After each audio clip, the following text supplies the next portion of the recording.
저도 처음에 주식할 때 이제 저평가 대주식을 사라.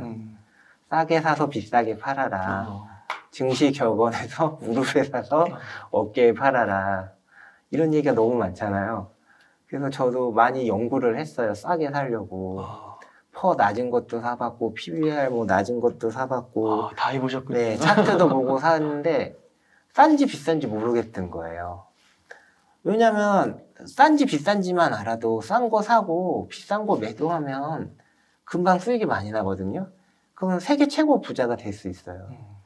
근데 사실 지금 포브스지에 매년 발표를 하지만 이런 분들 없어요. 유일하게 있으신 분이 워렌 버핏 님이고, 워렌 버핏 님이 연평균 21% 수익률을 올린 거예요. 아니, 남들이 싸고 비싼지를 알면 워렌 버핏 님보다 더 많은 수익을 올렸겠죠. 그래서 아니면 이게 불가능한 거 아닌가 이런 생각을 하게 됐고, 그래서 이제 왜 불가능하냐 했더니 주가는 이제 미래를 얘기를 하잖아요. 근데 제가 분석하는 경제나 뭐 차트나 뭐 재무저는 다 과거를 얘기하고 있어요. 그래서 과거를 분석해서 미래를 맞추려고 하니까 못 맞추는 거죠. 제가 요거 이해하는데 5년 걸렸어요. 5년 동안 이것만 이제 한 거죠. 그렇죠. 그래서 싸게 사는 게 무엇일까 고민하게 되다가 이제 싸게 살면 남들보다 빨리 사야 되잖아요. 그러면 결국 내부자 정보밖에 없어요. 내부자 정보를 먼저 선취해서 내가 남들보다 싸게 사야겠다. 그래서 이제 여의도는 정보 회의가 많아요. 그래서 월요일은 월요회, 화요일은 화요회, 수요일은 수요회, 목요일은 목요일, 금요일은 금요일, 주말은 골프회, 정보회. 그래서 그런 데를 한번 찾아다녀봤어요. 근데 이제 맞는 정보도 있는데 이제 틀린 역정보도 많아요. 그래서 내 자산을 1억이 있으면 다 투자 못 하겠더라고요. 자꾸 틀린 거에서 당하니까. 그래서 이제 1,000만 원을 투자를 했어요. 그러면은 10% 수익이 나요. 그러면 이제 100만 원 수익 난 거잖아요. 근데 역정보도 많으니까 나머지 돈을 투자 못 하는 거예요. 그러면은 1억은 은행에서 있어요. 그러면 인플레이션이 2% 올라요. 그러면은 은행에서 2% 손해고 주식해서 100만 원 수익이에요. 그러면 총 100만 원 손해인데 나는 주식해서 100만 원씩 벌고 있어요. 그래서 진짜 돈을 버는 줄 알아요. 요거 얘기하는데 또 5년 걸렸어요. 그래서 이제는 전부 다 투자해야겠다. 인플레이션에 당하면 안 되겠다 해서 5종목으로 압축해서 투자를 해요. 그러면 당연히 종합지수보다는 수익이 많이 나야 될 거 아니에요? 그래서 인기주랑 이제 경기 민감주에 많이 투자를 해요. 근데 요것도 지수가 오를 때는 수익이 많이 나요. 경기 민감주 인기주에 투자하니까. 근데 반대로 떨어질 땐 더 많이 빠져요. 그러니까 다음 사이클에서는 수익 났을 때 돈을 빼야겠다 이런 생각을 하죠. 자연스럽게. 그래서 다음 사이클 때 수익이 많이 나면 돈을 빼요. 근데 이게 치명적이에요. 이게 복리 수익을 단기 수익으로 만드는 거예요. 그러니까 또 5년 지나고 보니까 내 전체 자산의 수익은 낮은 거죠. 요거 이해하는데 또 5년 걸렸어요. 예, 여기서 15년 걸렸는데, 네. 그래서 이제는 5종목을 변동성이 낮은 걸 투자해요. 그래야지 이제 왔다 갔다 안 하니까요. 근데 이때 여기서 운이 좋으신 분들은 수익 많이 나요. 근데 저는 운이 안 좋으니까 이제 수익이 나기가 어렵더라고요. 왜 어렵냐면 이제 5종목을 투자했는데 한 종목이 이제 기스가 나는 거죠. 요즘 임플란트 사건처럼 사건이 터지는 거예요. 그러니까 포트폴리오 20%가 날아가 버리는 거예요. 상장 폐지가 되거나 정지가 되니까. 그래서 그러면 이제 20종목으로 해야겠다. 한 종목이 사고가 나도 사고가 안 수익률을 방어하기 위해서. 그래서 20종목으로 늘렸어요. 근데 제가 아는 종목은 한 5종목밖에 안 되는 거예요, 실질적으로. 근데 15종목은 제가 잘 모르는 종목이에요. 그랬다 보니까 종합지수보다 수익이 안 나는 거예요. 그러니까 그러면 차라리 종합지수에 투자를 해야겠다. 그리고 결국 내가 잘해서 수익 난 게 아니고 종합지수가 오르고 주식이 오르니까 수익 난 거고 종합주가가 떨어지니까 손해가 난 거였구나. 그래서 요거 아는 데만 이제 또 5년이 걸린 거예요. 네. 그래서 합이 이제 20년이 걸린 거죠. 이것만 아는데. 근데 이제 이게 싸게 산다는 게 이제 자꾸 내일 팔려고 그래서. 50년 후에 판다고 생각해 보세요. 오늘이 싸요? 50년 후에가 쌀까요? 주식이. 오늘이 훨씬 싸죠. 그래서 주식 투자, 장기 투자로 하시면 오늘이 제일 싼 거예요, 사실. 50년 후에는 더 비싸지잖아요. 인플레이션이랑 물가 상승이랑 이제 돈을 많이 풀어갖고 주식도 오르니까. 그래서 이렇게 길게 생각하시면은 오늘이 제일 싼 거예요. 그리고 이제 개미들이 또 많이 하는 투자, 이제 생각하는 게 이제 계속 또 가격으로 보죠. 그래서 오렌 버핏 선생님께서는 기업에 투자할 때 기업에 동행하거나 기업을 인수한다고 한다고 생각하고 투자하셨거든요. 근데 기업과 동행하면 사실 가격은 중요하지가 않아요. 수량이 중요한 거지. 얼마나 많은 기업과 나의 수량이 같이 가냐가 중요한 거예요. 근데 개미들은 계속 가격으로 보니까 이제 10% 수익 나면 소고기 사 먹어요. 그리고 다른 기업을 찾아 떠나죠. 근데 기업과 동행하다고 생각하면 이제 은퇴하셨지만 뭐 아마존의 베이조스나 구글 에리 페이지, 뭐 페이스북의 마크 저버그, 버크셔의 워렌 버핏이 함께 하자고 하면 어떻게 하시겠어요? 무조건 같이 해야죠. 그렇죠. 기간은 어느 정도로? 평생. 그렇죠. 영원히 함께 해야죠. 근데 개미들은 자꾸 가격으로 봐요. 그래서 10% 먹고 나오고 10% 먹고 나오고 여행 가고 소고기 사 먹고. 근데 동행한다, 같이 간다라고 보면 영원히 함께 해야죠. 네. 그래서 이게 주식이 가격으로 보지 말고 오늘 한 주 사고 내일 한 주 사고 이런 식으로 점점 주식 수량을 늘려서 동행을 하는 거예요. 어제보다 오늘 주식 수량이 늘어났다면 어제보다 오늘 더 많이 동행을 한 거죠.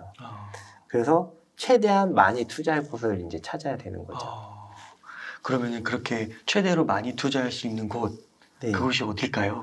네, 이제 또 오렌 버핏 선생님께서는 개인 투자자는 투자 수익 늘리는 비결이 좋은 회사를 고르는 데 있는 게 아니라 인덱스 펀드를 계속 구매해서 종합지수에 포함된 모든 기업에 투자하는 데 있다고 했어요. 그래서 인덱스 펀드 이제 시장 평균에 투자하라는 거죠. 이제 저도 20년 동안 계속 주식 투자했지만 저의 전체 자산, 주식 투자는 말고 저의 전체 자산이 시장 평균 수익률을 올리기가 어려웠어요. 초과하기가. 이제 정보 회의도 많이 참석해보고 공부도 많이 했지만 결정적으로 수량을 담기가 어려웠어요. 이 수량을 왜냐하면 이제 역정보도 많고 제가 공부해서 실수도 하다 보니까 제 자산을 담을 수가 없겠더라고요. 그래서 또 뭐 100만 원 투자해서 10% 벌면 100만 원인데 이제 수익 나면 그거 가지고 또 소고기 사 먹는 거예요. 이러면 사 먹은 셈 치고요. 그래서 이제 여의도에 소고기집들이 굉장히 많아요.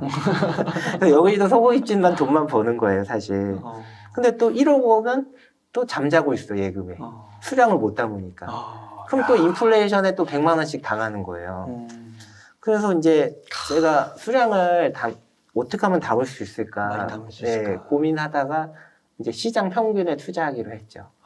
시장 평균에 투자하면 이제 좋은 버글에 이제 모든 주식을 소유해야 될 거기에 보면은 S&P 500에 투자할 경우 20년만 투자해도 상위 10%고요. 50년 투자하면 거의 상위 종목 2개밖에 없어요. S&P 500을 이긴 펀드들이. 예. 와, 엄청나다. 예. 그러니까 이제 편안하게 마음을 다져줄 수 있죠. 그래서 50년이 남으시는 거군요. 그런데 이제 제가 50년이 남았는데 예측을 할 수 있으니까 50년만 투자하면 이제 상위 2% 되겠구나 이런 2개밖에 없어요. S&P 500을 이긴 펀드가. 대박이다. 네, 그렇게 되겠구나 이제 생각하게 되는 거죠. 그래서 그런 편안한 마음을 가지니까 수량을 담을 수 있게 되고 그리고 주식 투자에서 제일 어려운 게 이제 종합지수는 10% 올랐는데 내 주식은 5%밖에 안 오른 거예요. 이거 굉장히 힘들어요. 그리고 종합지수는 10% 떨어졌는데 내 주식은 20% 떨어졌어요. 이거 굉장히 힘들어요. 그렇지만 시장 평균대로 수익을 간다면 편안하게 이제 투자를 할 수 있는 거죠. 수량을 담을 수 있는 거죠. 그래서 이제 버크셔에서 2013년에 버크셔에서의 주주총회에서 오렌 버핏님이 말씀하셨는데 평생 400개에서 500개 기업을 주식을 보유했지만 대부분 돈 번 거는 10개 종목밖에 안 된대요. 아, 그렇구나. 네. 그리고 찰리 먼거도 와. 최고 투자 사례 몇몇 제외하면 버크셔에서의 장기 실적은 거의 시장 평균에 가깝다고 말씀하셨어요. 아, 정말 얼마 안 되네요. 예, 이렇게 투자도 잘하시는 분들이 10개 종목만 제외하면 와. 장기적으로 봤을 때 거의 시장 평균을 달성하셨다고 하더라고요. 와. 그러니까 이런 기업을 선택하는 건 진짜 운 같네요, 진짜. 확률이. 그쵸. 그래서 이제 세계적인 부자 순위에 이제 탑 10에 한 명밖에 없는 거죠. 근데 이게 생각해보면 이제 개미들이 이제 주식이 위험하다고 생각해서 적은 금액으로 소수에 집중을 하려고 해요. 그러다 보니까 높은 변동성과 수익률을 찾아야죠. 근데 자본가들은 많은 자금으로 시장 평균 수익에 투자해요. 그러니까 낮은 변동성과 높은 수익금을 낼 수가 있어요. 근데 워렌 버핏도 보면은 연평균 수익률이 21%예요. 엄청나게 높지 않아요. 그 대신에 많은 자금을 투자해서 복리 수익률을 올린 거죠. 저희 개미도 전 재산을 투자할 수 있는 상품에 투자하는 게 바람직하다고 보고 있어요. 그래서 적은 돈으로 큰 수익을 낼 것인가, 큰 돈으로 평균의 수익을 올릴까는 이제 선택을 하셔야 되는 거죠. 저는 큰 돈으로 이제 평균 수익을 올리기로 했어요. 그러면은 이제 그게 우리가 시장 평균에 투자해야 하는 이유. 네, 그렇죠. 합리적으로 이제 생각해 볼게요. 워렌 버핏은 연평균 21%, 80년간. 그리고 피터 린치는 2,700% 수익을 났어요. 그러면 이제 S&P 500은 2008년 이후에 겨우 13% 수익이 났어요. 그러면은 합리적인 투자자라면 타 워렌 버핏이나 피터 린치에 투자할 텐데 왜 S&P 500에 투자하는 사람들이 더 많을까? 고민을 해보면 이제 그때 당시로 돌아가 보면 워렌 버핏 수익률이 높지만 이게 미래에도 계속 올릴지 의구심이 생기겠죠. 피터 린치도 마찬가지고요. 그리고 워렌 버핏 나이가 많다 보니까 이제 계속 운영을 할 수 있으니까 이런 의구심이 생기는 거예요. 그러니 당연히 이쪽에 이제 투자를 못하고 S&P 500은 항상 시장 평균의 수익을 올리니까 투자하기가 쉬운 거예요. 네. 그래서 S&P 500에 많은 투자자들이 있어요. 그래서 앞으로도 계속 주식시장이 우상향하고 항상 시장 평균 수익률이 올릴 거라서 S&P 500 지수의 움직임에 장기 투자자는 예상이 가능한 거죠. 이런 예상이 가능하니까 장기 투자도 가능하고 계속 투자할 수가 있는 거죠. 근데 개미들은 운과 실력이 있어야 된다고 생각을 해요. 주식 투자에서. 그래서 이제 운과 실력을 어떻게 구별하냐면 이제 A 게임은 참가비 5,000원 내고 1만 원을 줘요. 참가만 하면 이제 5,000원을 버는 거죠. 그리고 B 게임은 참가비 5,000원을 내는데 2,000원만 줘요. 그럼 3,000원을 잃어요. 그럼 A, B 어디다가 투자하시겠어요? 당연히 많이 주는 곳에 가야 되지 않을까요? 네, 당연히 A에 투자하겠죠. 근데 실력은 이렇게 게임하기 전에 나타나요. 실력을 구분할 수 있어요. 게임하기 전에. A 게임이 훨씬 유리한지 알 수가 있어요. 근데 주식 투자는 알 수가 없어요. 게임이 다른 거군요. 네, 게임이 달라요. 왜냐면은 내가 이제 분석을 잘해서 투자를 했어요. 그래서 주식을 샀는데 그러면은 여기 경리나 대표님께서 횡령을 안 해야 돼요. 첫 번째. 그리고 경쟁 업체도 아무것도 안 해야 돼요. 그리고 또 금리도 인상되지 말아야 돼요. 이러니 이제 주식은 게임보다 운일 확률이 높아요. 변수가 너무 많은 거죠. 이거를 통제할 수가 없어요. 그래서 주식이 운이라면 사실 운이 지금까지 좋아서 수익이 난 걸 수도 있어요. 운이 많이 작용하니까. 근데 앞으로 운이 없으면 또 손실이 발생할 수가 있어요. 그러니까 10년, 20년 계속 한다고 하면 네, 계속 그렇죠. 운이 있어야 되는데. 네. 그래서 우리는 합리적으로 보면 이렇게 운과 실력이 없는 곳에 음. 장기 투자를 하는 게 맞는 거죠. 근데 이제 시장 평균 수익률은 우리 운도 필요 없고 실력도 필요가 없어요. 그래서 이제 장기 투자가 가능한 거죠. 그러면은 이제 말씀을 듣다 보니까 S&P 500 그 시장 평균 수익률에 투자를 해야 된다. 복리의 수익률을 올려야 돼요. 그래서 이제 보유 기간을 늘려야 되죠.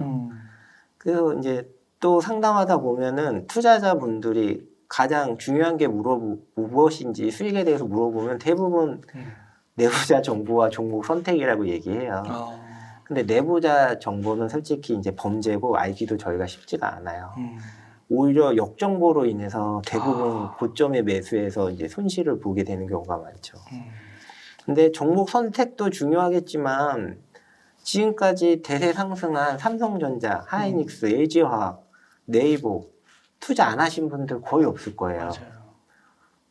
근데 종목 선택 잘했는데 왜 수익이 안 났을까요? 이거 보유 기간이 짧기 때문이에요.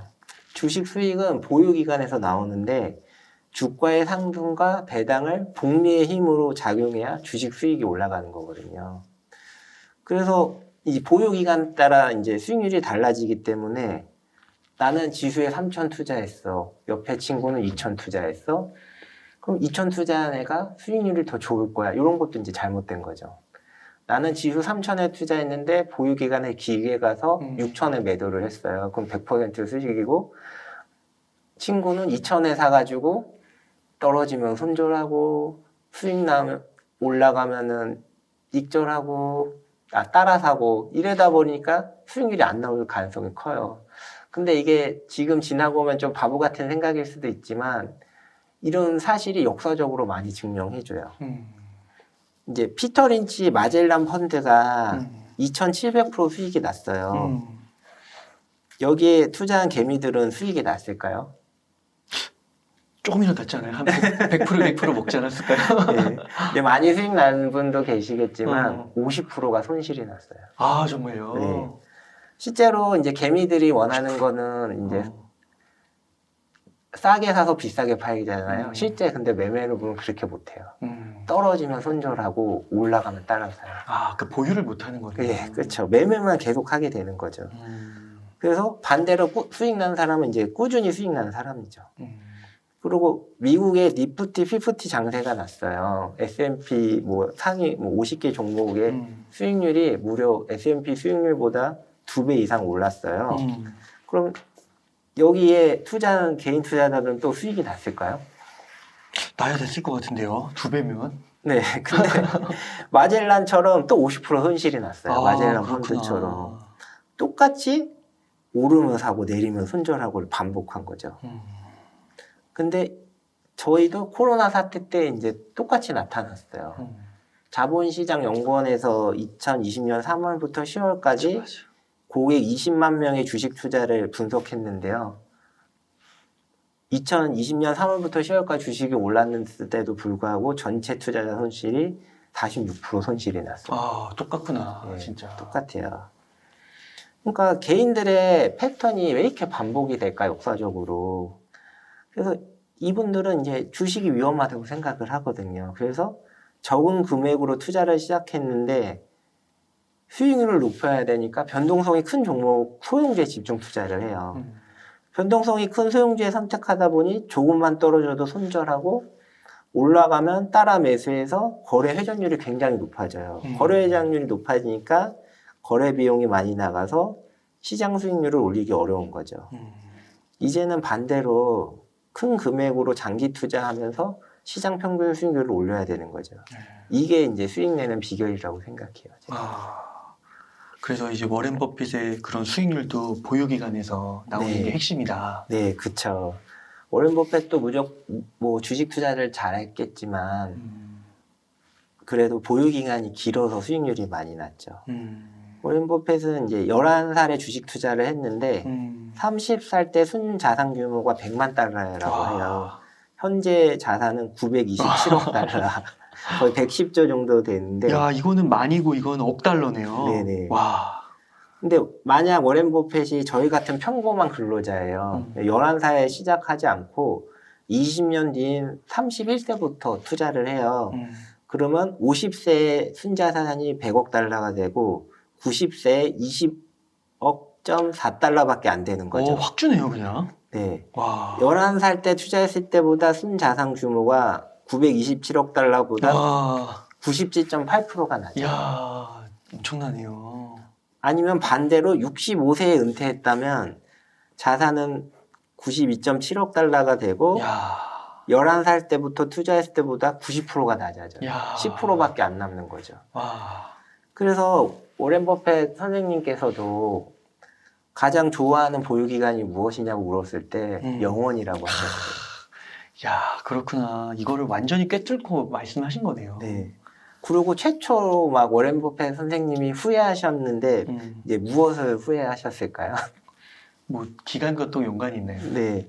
바로 5살 때부터가 아니라 11살 때 투자한 것을 후회했다고 하는데요. 아, 그 말씀이구나. 네. 근데 5년만 더 빨리 투자했어도 지금보다 자산이 100%는 더 많이 늘어났어요.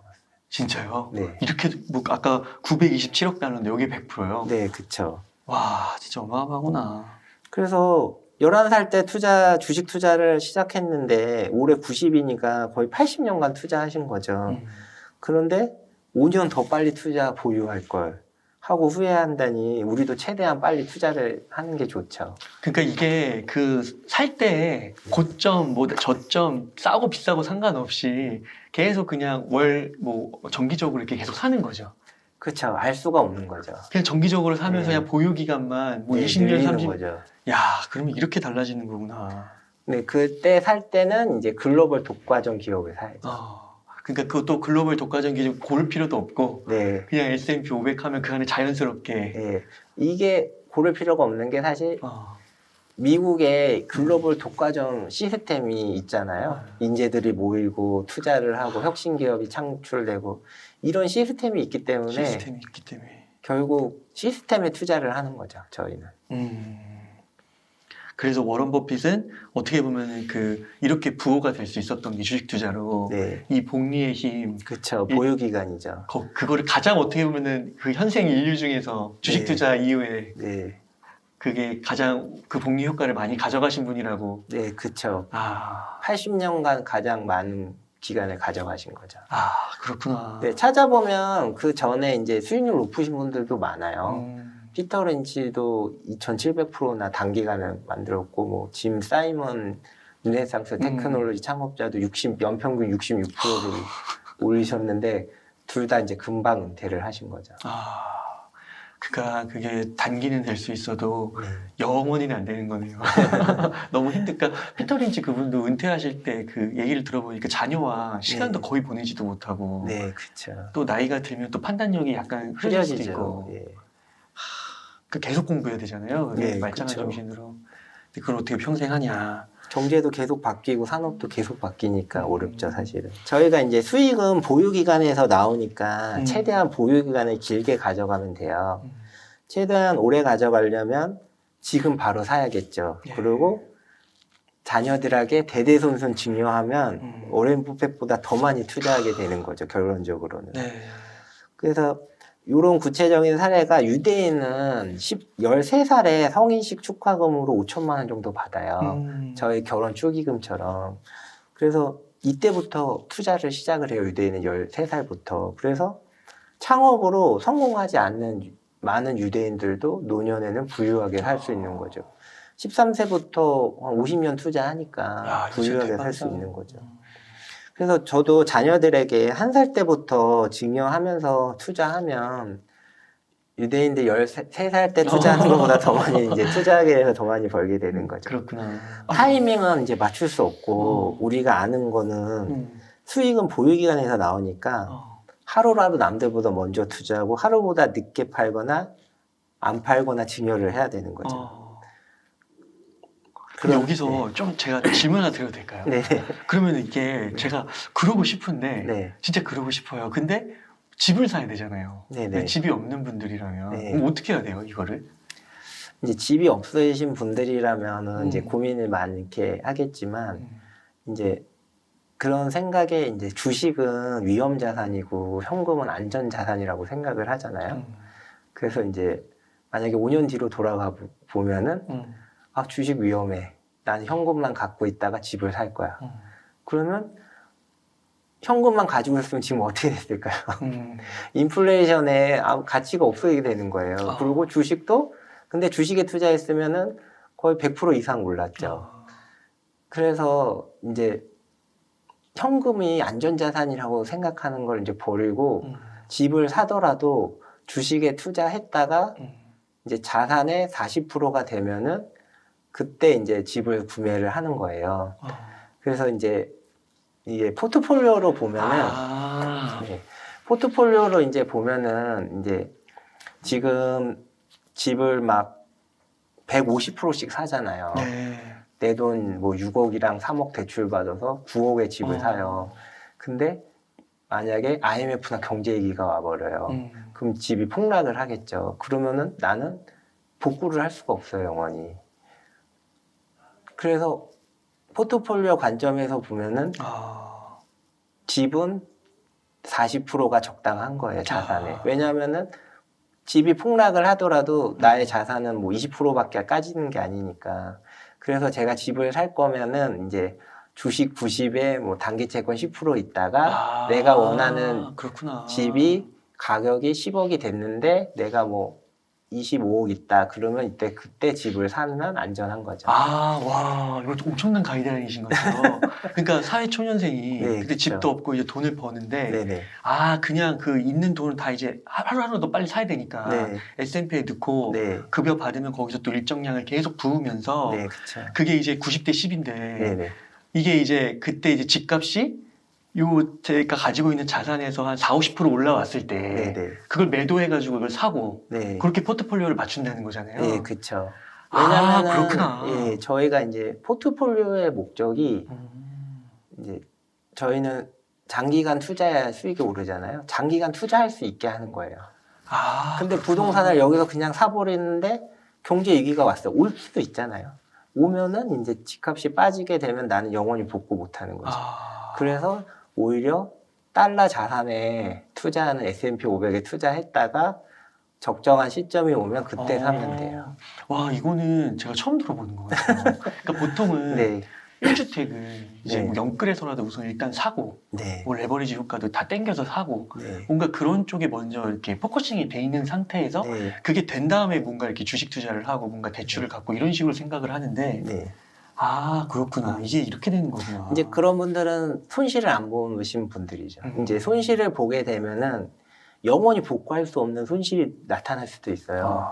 그래서 그거를 방어하기 위해서는 포트폴리오를 짜야 되고 포트폴리오는 결국 복리 수익률을 올리기 위해 장기간 안정적으로 가져가야 되죠. 그러니까 실제로 그 제가 어떤 데이터를 보니까 뭐 압구정의 현대아파트가 네, 뭐 10년, 15년 동안 복리 한 9%로 이렇게 올랐다고 하는데 네, 뭐 세금 이런 거는 빼고서라도 네, 근데 S&P는 말씀하신 대로 뭐 13%, 15% 이렇게 나면 네, 사실 S&P로 가다가 진짜 이게 컸을 때 아까 말씀하신 그 포트폴리오 비중이 왔을 때 팔고 그냥 그쵸. 사면 되는 건데 네, 그렇죠. 이거를 굳이 막 레버리지를 써서 대출해서 무조건 살 필요가 없는 거잖아요, 사실. 네, 그렇죠.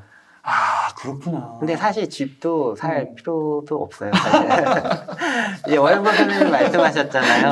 S&P 500에 90에 투자하고 단기 채권 10%에 투자해라. 네. 왜냐하면 부동산 상승률보다 주가 상승률이 훨씬 크거든요. 야, 진짜. 그러고 이제 한국에 집을 샀어요. 음. 그러면 이거는 완전 한국 경제의 종속이 돼요. 만약 한국 경제가 나빠지잖아요. 금방 떨어져요. 야. 근데 우리는 S&P 500에 샀잖아요. S&P 500은 거의 200개 기업에 수출을 해요. 내수가 60이고 수출이 40이에요. 그러니까 한 나라가 위험에 빠져도 매출에 영향이 별로 없는 거예요. 200개 나라에 수출을 하니까. 어마어마하네요, 네. 진짜. 그래서 포트폴리오나 자산의 안정성 측면에서도 우리나라 집보다는 S&P 500이 더 좋은 거죠. 지금 이건 되게 엄청난 것 같습니다. 제가 유튜브 방송 주식이나 뭐 부동산이나 재테크 이런 거 그래도 꽤 봤는데 이런 거는 그러니까 S&P 500을 사라는 거는 많이 들었는데 네.